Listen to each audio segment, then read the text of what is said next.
Lord. Hallelujah. യേശുവേ നന്ദി, യേശുവേ സ്തുതി. പാലക്കാട് നിന്ന് സൈമൺ ബ്രദർ ഇന്ന് തിരുവചനത്തിൻ്റെ അടിസ്ഥാനത്തിൽ നിങ്ങളോട് സംസാരിക്കുകയാണ്. Praise the Lord. ഹല്ലേലൂയ. എല്ലാവർക്കും സുഖമായിരിക്കാൻ ഞാൻ യേശുക്രിസ്തുവിനോട് പ്രാർത്ഥിക്കുന്നുണ്ട്. ഇന്ന് നമ്മുടെ ചിന്താവിഷയം ദൈവം നൽകിയ അനുഗ്രഹങ്ങൾക്ക് നന്ദി പറയണം എന്നുള്ളതാണ്. 103 സങ്കീർത്തനം 2 വാക്യം, 103:2. കർത്താവ് നൽകിയ അനുഗ്രഹങ്ങളൊന്നും മറക്കരുത്.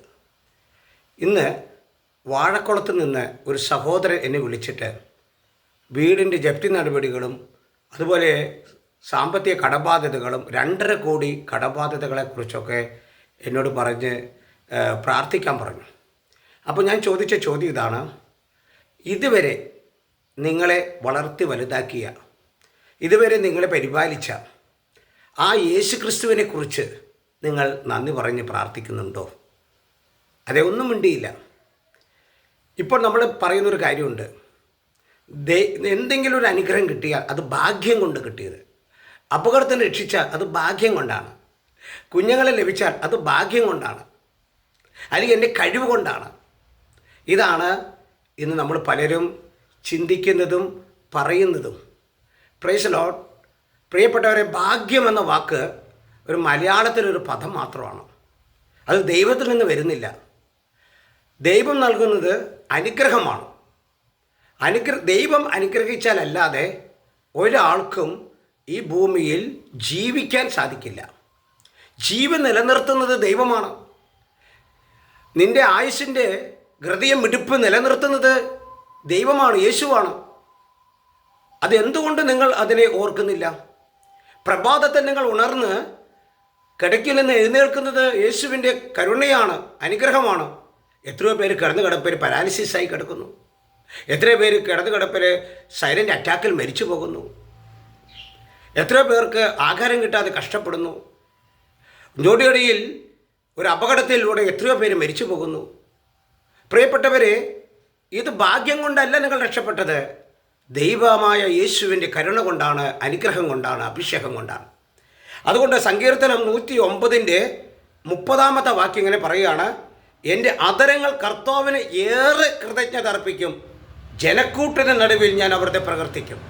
അപ്പോൾ ദൈവം നൽകിയ അനുഗ്രഹങ്ങളെ നിങ്ങൾ ആയിരിക്കുന്ന പ്രാർത്ഥനാ കൂട്ടായ്മകളിൽ, നിങ്ങളുടെ ഭവനങ്ങളിൽ നിങ്ങൾ കുടുംബാംഗങ്ങൾക്ക്, ജനങ്ങൾക്കൊക്കെ പറയണം, നാട്ടുകാരോട് പറയണം, എന്നെ ഉയർത്തിയത് യേശുവാണ്, എന്നെ വളർത്തിയത് യേശുവാണ്, എന്നെ ശക്തിപ്പെടുത്തുന്നത് യേശുവാണ്, എൻ്റെ ജീവൻ നില യേശുവാണ്, എനിക്ക് കൃഷിയിടം തന്നത് യേശുവാണ്, എനിക്ക് ജോലി തന്നത് യേശുവാണ്,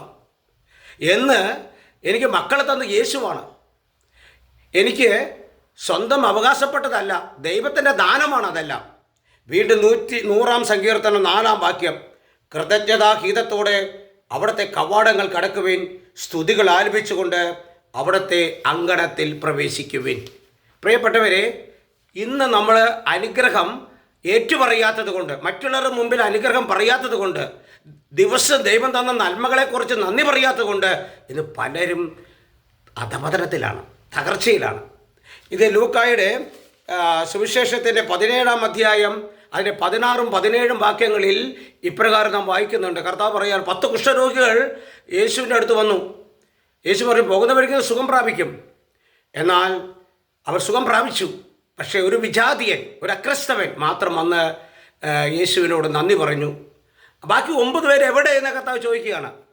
നിങ്ങളൊരു നന്മ ചെയ്താൽ, ഒരു കാര്യം ചെയ്തു കൊടുത്താൽ നിങ്ങൾ നന്ദി പ്രതീക്ഷിക്കുന്നുണ്ട്. എന്നാൽ അതുപോലെ തന്നെയാണ് യേശുവും. മക്കൾക്ക് നന്മ ചെയ്താൽ, അനുഗ്രഹം ചെയ്താൽ, അഭിഷേകം ചെയ്താൽ നന്ദി പ്രതീക്ഷിക്കുന്നുണ്ട്. ആ നന്ദി കൊടുക്കാത്തത് കൊണ്ട് ഇന്ന് നമുക്ക് ഉയർച്ചയില്ല, ഇന്ന് നമുക്ക് വളർച്ചയില്ല, ഇന്ന് കടബാധ്യതയിലാണ്, ഇന്ന് രോഗത്തിലാണ്, ഇന്ന് തടസ്സത്തിലാണ്, ഇന്ന് പ്രതിസന്ധിയിലാണ്. അതുകൊണ്ട് പ്രിയപ്പെട്ടവരെ, നിങ്ങളൊന്ന് ഓർക്കുക, നന്ദി പറയാൻ ശീലിക്കുക. നന്ദി പറയുന്നവനെ ദൈവം വീണ്ടും വീണ്ടും ഉയർത്തും.